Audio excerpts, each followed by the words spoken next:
नमस्कार बच्चों। आज हम योग की क्लास में बात करते हैं अष्टांग योग की। तो भारत के अंदर ऐसी योग विद्या आज भी है जो केवल शरीर के योग को ही नहीं बल्कि मन के योग को, आत्मा के योग को, अक्षर के योग को बताकर संसार के अंदर रहकर सुखपूर्वक जीवन जीने की कला को के लिए प्रेरित करती है। अंतर्राष्ट्रीय योग सप्ताह दिवस के इस पावन अवसर पर हम सभी को योग की वास्तविकता से अवगत अवश्य होना चाहिए। योग केवल आसन प्राणायाम की सीमा में बंधा नहीं है, संपूर्ण ज्ञान का सागर है योग। योग है संपूर्ण उपद्रवों का नाशक। योग विराट है, अद्भुत है, अलौकिक है। योग में अनंत की शक्ति है। योग में धैर्य है, क्षमा है, शांति है, सुबुद्धि है, सदाचार है और प्रेम की पराकाष्ठा है। तो आज हम बात करेंगे अष्टांग योग के बारे में, जिसके रचयिता हैं महर्षि पतंजलि। बच्चों, महर्षि पतंजलि ने अपने योग सूत्र में योग को 8 अंगों में बांटा है, जिसको उन्होंने नाम दिया है अष्टांग योग। और यही अष्टांग योग में उन्होंने 8 अंगों का वर्णन किया है और बहुत सुंदर तरीके से उन्होंने इसको बताया है।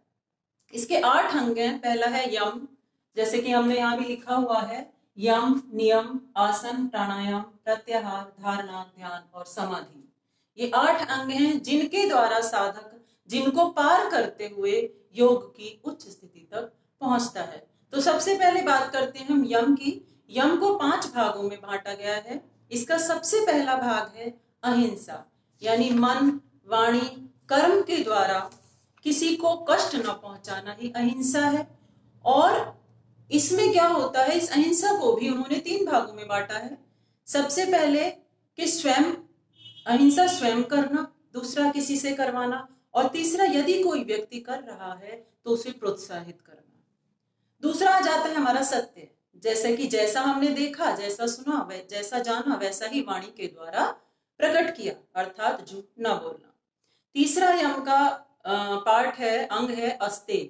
अस्तेय यानी किसी की वस्तु को चोरी ना करना, किसी से बिना पूछे किसी की वस्तु पर अधिकार जमाना या किसी वस्तु को प्राप्त करने के लिए प्रयास करना या किसी की वस्तु को प्राप्त करने के लिए उस पर अधिकार जमाना भी चोरी ही माना जाता है। चौथा है ब्रह्मचर्य, अपनी इंद्रियों पर संयम रखना और ब्रह्म के द्वारा दिए गए ज्ञान पर अमल करना और वीर्य की रक्षा करना। 5वां आ जाता है अपरिग्रह। अपरिग्रह क्या है? जरूरत से ज्यादा संचय करना। जितनी हमें जरूरत है उतना ही धन या उतनी ही वस्तुएं इकट्ठी करना, उससे ज्यादा इकट्ठी ना करना। तो स्टूडेंट्स, ये हमारे जो यम है, यम के 5 नियम है। दूसरा आ जाता है हमारा नियम।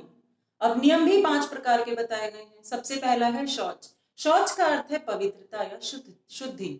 अब ये भी 2 प्रकार की होती है। एक होती है आंतरिक शुद्धि, अर्थात मन और विचारों की शुद्धि। दूसरी होती है बाह्य शुद्धि। बाह्य शुद्धि क्या है? शरीर की शुद्धि, मलमूत्र आदि वेगों का शरीर से समय समय पर विसर्जन करना और स्नान आदि से निवृत्त होना। तीसरा आता है नियम के अंतर्गत संतोष। अपने कर्मों के द्वारा या मेहनत के द्वारा जो कुछ भी धन या साधन हम एकत्र करते हैं, प्राप्त करते हैं, उसी में ही संतुष्ट हो जाना और जो हमें नहीं मिला उसकी इच्छा ना करना। तीसरा आ जाता है तप। सर्दी, गर्मी, सुख, दुख, मान अपमान, निंदा, स्तुति, भूख प्यास, इन सब की चिंता न करते हुए अपने लक्ष्य की ओर आगे बढ़ना। और चौथा आ जाता है स्वाध्याय। प्रतिदिन ओम का जाप करना, मोक्ष की ओर लेकर जाने वाले उपनिषद, वेद, शास्त्र, गीता या रामायण आदि धर्म ग्रंथों का अध्ययन करना। और 5वां है ईश्वर प्राणी ध्यान। अपने आप को पूर्ण रूप से ईश्वर के चरणों में समर्पित कर देना और हर समय इस बात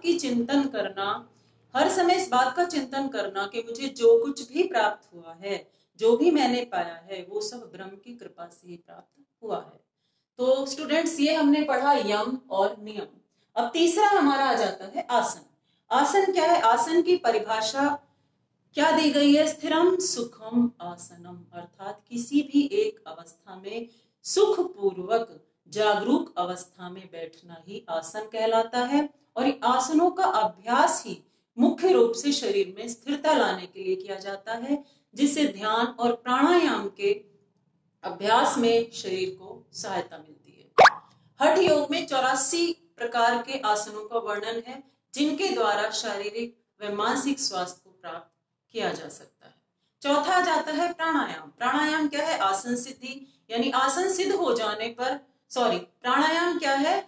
श्वास की गति को नियंत्रित करना, श्वास की गति को स्थिर करना, ये हमारा प्राणायाम के अंतर्गत है। यानी प्राण प्लस आयाम, प्राणों को आयाम देना, ठहराव देना, स्थिरता देना। तो प्राण वह सुषुप्त शक्ति है जो शरीर को चला रही है, और प्राणायाम के माध्यम से हम प्राणों को आयाम दिया जाता है, स्थिरता दी जाती है और प्राणों का अनुभव किया जाता है। तो ये हमारा प्राणायाम के अंतर्गत आता है। प्राणायाम के द्वारा साधक ध्यान की गहराइयों में उतरता है। पांचवा आता है प्रत्याहार। सभी इंद्रियों को बाहर से समेटकर अंदर की ओर ले लेना, विलीन कर लेना, मन में विलीन कर लेना, ये प्रत्याहार के अंतर्गत आता है। यानी प्रत्याहार पर विजय पाने के लिए यम और नियम, इन पांचों नियमों का पालन करना हमें आवश्यक है, और इसका अभ्यास करके साधक मन तथा इंद्रियों का पूर्ण रूप से अधिकारी हो जाता है, और इसके अभ्यास के बाद से ही परम सुख का अनुभव होना आरंभ होता है। छठा आ जाता है धारणा। मन को किसी एक स्थान पर एकाग्र करके करने के अभ्यास को हम धारणा कहते हैं, और इस अभ्यास को जब लगातार करते हैं तो इंद्रियां अंतर्मुख होने लगती है, यानी अंदर की ओर विचरने लगती हैं। इसमें क्या होता है? मन को किसी एक स्थान पर एकाग्र किया जाता है, और इस प्रक्रिया को हम धारणा कहते हैं, और इसी के बाद ही ध्यान शुरू होता है। 7वां नंबर हमारा आता है अंग ध्यान। जब तक मन को एकाग्र करने की प्रक्रिया चल रही है तब तक वो अभ्यास धारणा है, और जब वो मन ध्यान की स्थिति शुरू हो जाती है, यानी धारणा का जो पहलू है वो खत्म हो जाता है और वहां से ध्यान शुरू हो जाता है। जैसे कि एक नदी है, जब वो समुद्र में प्रवेश करने के बाद वो नदी न रहकर समुद्र ही हो जाती है। इसी प्रकार जहां पर धारणा का अंतिम छोर खत्म होता है वहीं से ध्यान शुरू हो जाता है। इसके बाद आता है समाधि।